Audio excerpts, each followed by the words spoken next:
Baiklah, Assalamualaikum warahmatullahi wabarakatuh. Saya Elmia Juta Putri dengan NIM 2030106010. Di video kali ini saya akan membahas tentang populasi yang diampu oleh dosen pengampu di Ibu Kurnia Fitri MSc. Baiklah, di sini saya akan menjelaskan tentang yang pertama itu ada populasi lokal. Populasi lokal adalah merupakan unit dasar dalam proses evolusi.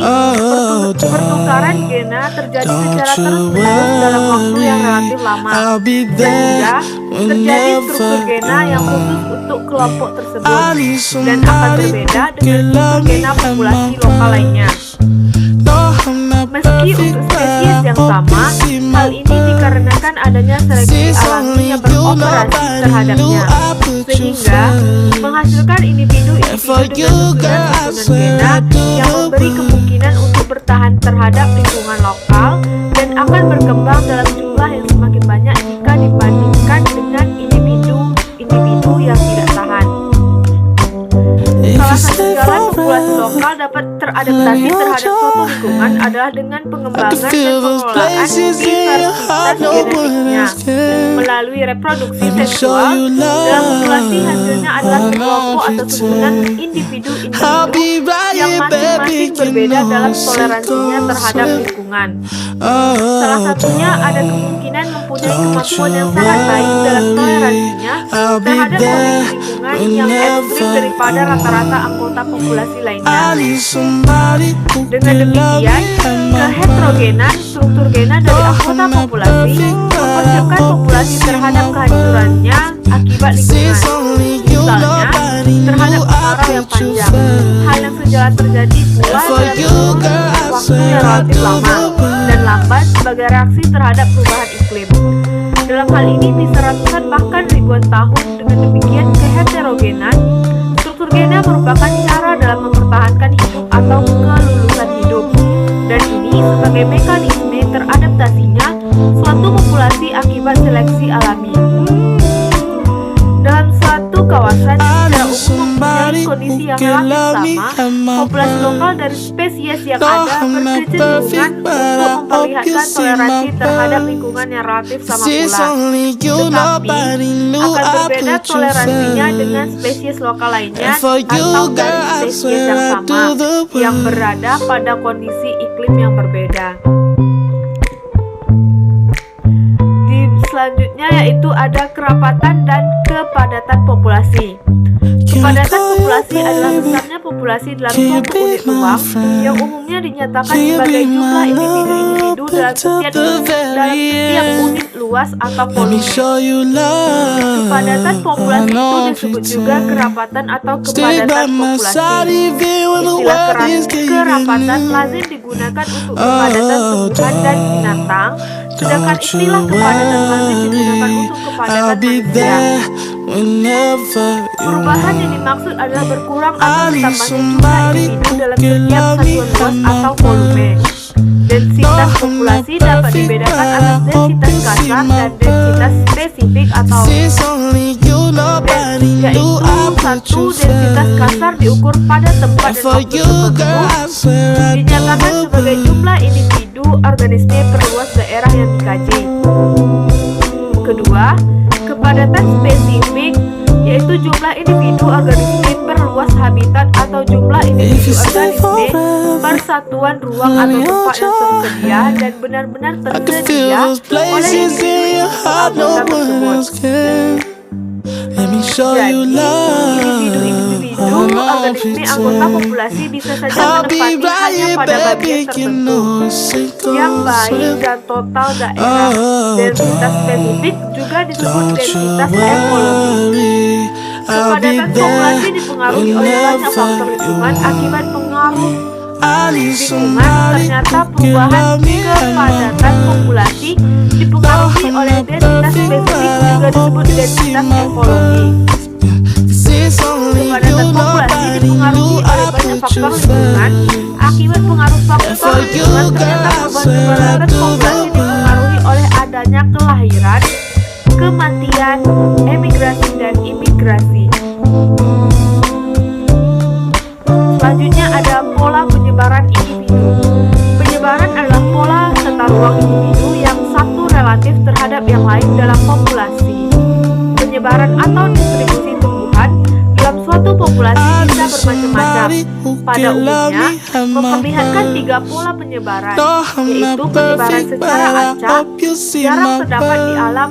Penyebaran ini biasanya terjadi apabila faktor lingkungan sangat beragam di seluruh daerah di mana populasi berada. Selain itu, tidak ada sifat-sifat untuk berkelompok dari organisme tersebut. Dalam tumbuhan, ada bentuk-bentuk organ tertentu yang menunjang untuk terjadinya pengelompokan tumbuhan. Penyebaran secara merata umumnya terdapat pada tumbuhan. Penyebaran semacam ini terjadi apabila ada persaingan yang kuat antara individu-individu dalam populasi tersebut. Pada tumbuhan misalnya persaingan untuk mendapatkan nutrisi dan ruang. Penyebaran secara berkelompok adalah yang paling umum di alam, terutama untuk hewan. Pengelompokan ini disebabkan oleh berbagai hal, yaitu 1. Respon dari organisme terhadap perbedaan habitat secara lokal. 2. Respon dari organisme terhadap perubahan cuaca musiman akibat dari cara atau proses reproduksi atau regenerasi. Penyebaran populasi merupakan pergerakan individu ke dalam atau keluar dari populasi. Penyebaran populasi berperan penting dalam penyebaran secara geografi dari tumbuhan, hewan atau manusia ke suatu daerah di mana mereka belum menempatinya. Penyebaran populasi dapat disebabkan karena dorongan mencari makanan, menghindari diri dari predator, pengaruh iklim, terbawa air atau angin, dan kawin dan faktor musik lainnya. Penyebaran populasi melalui 3 cara, yaitu 1. Emigrasi, merupakan pola pergerakan individu keluar daerah populasinya ke tempat lain dan tinggal permanen di tempat barunya. 2. Imigrasi, merupakan pola penyebaran individu ke dalam suatu daerah populasi lain dan individu tersebut menetap di tempat baru. Yang terakhir ada migrasi, merupakan pola pergerakan individu ke arah keluar dan masuk atau pergi dan datang secara periodik selama kondisi lingkungan tidak menguntungkan, dan juga individu suatu populasi akan berpindah tempat. Migrasi ini dapat terjadi secara musiman atau tahunan.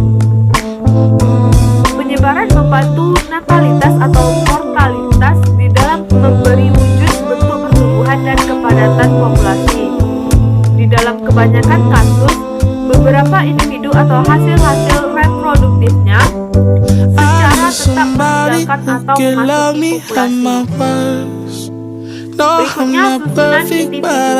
Individu adalah satuan makhluk hidup yang merupakan struktur terkecil dari tingkatan ekosistem tertentu. Individu juga dapat disebut dengan spesies makhluk hidup tunggal. Contohnya, seorang manusia, seekor ikan, sebuah pohon mangga, sebatang pohon gaharu, sebatang pohon jati, sebatang pohon meranti, sebatang pohon ulin, dan seekor semut. Selanjutnya, masa hidup. Ada 2 macam tabel hidup tergantung dalam lama hidup individu dalam populasi. 1. Suatu tabel dinamis digunakan pengamat untuk mengikuti pertumbuhan perkecambahan pada waktu tertentu sampai semua individu mati. Yang kedua ada tabel hidup statis. Tabel yang mengukur umur suatu populasi untuk memperkirakan pola struktural berbagai grup umur pada suatu populasi. Selanjutnya kurva kehidupan, yaitu adalah jumlah survivor pada tiap interval umur terhadap waktu akan menghasilkan suatu kurva survivorship. Ada 3 tipe kurva survivorship yang menjanjikan tanggapan populasi ekstrim. 1. Tipe 1. Kurva survivorship adalah karakteristik organisme dengan mortalitas rendah dalam stadia muda dan mortalitas cepat dalam umur tua. Kedua, tipe 2, garis lurus, di mana probabilitas kematian pada pokoknya sama pada sembarang umur. Yang ketiga, tipe 3, tipikal organisme yang mempunyai laju mortalitas mudah tinggi, diikuti dengan mortalitas tinggi karena adanya pemakan buah dan pemakan biji. Selanjutnya, alokasi sumber-sumber kehidupan. Spesies tumbuhan memiliki pola alokasi sumber-sumber kehidupan yang membuatnya tetap bertahan dari kepunahan. Pola-pola ini telah dihasilkan dan diperhalus melalui seleksi alam. Pola alokasi sumber-sumber dari tiap spesies sebagian ditentukan oleh niche-nya. Organisme memiliki sejumlah energi dan waktu yang terbatas untuk melengkapi siklus hidupnya. Waktunya sendiri tidak dialokasikan tetapi penting dalam perolehan energi fotosintesis dan dalam pemanfaatan energi untuk pemeliharaan. Sebagian dari total energi tersedia digunakan untuk tiap aktivitas dalam siklus kehidupan untuk akar, batang, daun, bunga, benih atau buah dan sebagian untuk pertumbuhan, pemeliharaan atau untuk pertahanan dari herbivore.